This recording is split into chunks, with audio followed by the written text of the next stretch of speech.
Hello friends, acquaintances, and enemies of all ages. My name is Combat Bird, and today we're going to take a look at Little Nightmares 2. I covered the first Little Nightmares quite some time ago, and I'm excited to see what the second game has to show us. Now, just like my video on the first game, I'll try to keep spoilers to a minimum. But if you had any interest in playing this game, my opinion is that it's best experienced totally blind. Okay, to start off, Little Nightmares 2 actually has you playing as a new protagonist named Mono. He wears a paper bag on his head by default, and you can actually change what you're wearing by finding various other hats throughout the game, but that's irrelevant. Almost immediately, we're introduced to a new friend. And if you played through the first game, it's at this point you start asking yourself the question, is this Six? Six being the protagonist of the first game. It's a really good way of pulling in your attention if you follow Little Nightmares. It also makes the journey of Mono a bit more exciting and a lot less lonely. While playing the first game, you felt helpless, completely alone.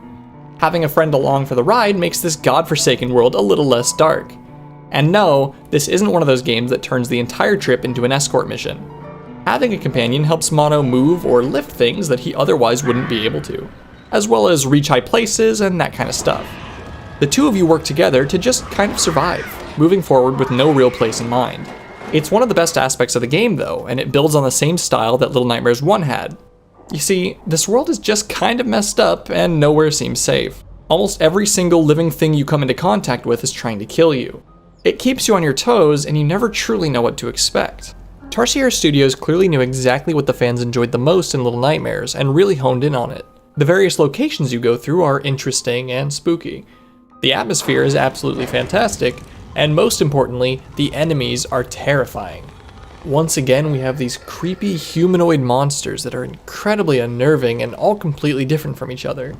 The game also does a really good job with its sound design, and the moment you've been spotted, your heart rate shoots up as you try your best to avoid the inevitable. In terms of gameplay, Little Nightmares 2 stays pretty true to itself, and doesn't bog down the player with things to keep track of. All of the same gameplay elements from the first game are here. You can run, slide, jump, and throw things. Other than that, you have your new friend mechanics, and then you have this new swing move that you can do with certain objects. Some people might say it's too simple, and I would totally see where you were coming from, but I really want to emphasize that keeping the gameplay itself simple really allowed for me to take in the environment and all of its creepy moments. And while building on the positives of the first game, I'm also happy to say they fixed some of the negatives.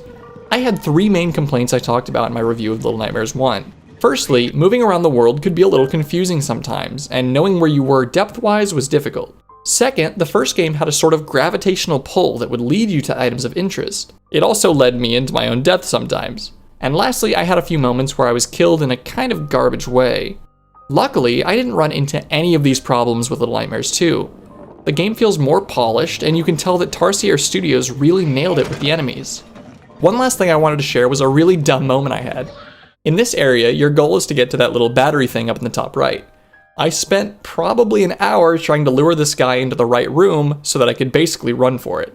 Eventually, I brute forced it, and I was able to get my weird tactic to work, but all you really need to do here is run over to the left off screen, and there's a crawl space you can go into to progress. This is pretty irrelevant to the video, but I thought it was kind of funny that A, I'm an idiot, and B, that what I did eventually worked. I unfortunately don't have it on camera because I had been trying for so long I stopped recording, but anyways. Okay guys, let me wrap this up by saying that Little Nightmares 2 manages to take everything the first game did and improve upon it. It also has a pretty interesting story, but you probably won't get much from it if you didn't play the first game. If you enjoyed the first one, you'll love this game.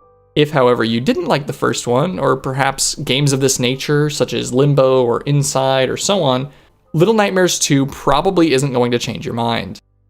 Hey guys, thank you so much for watching the video. I hope you enjoyed it, and as always, have a wonderful rest of your day.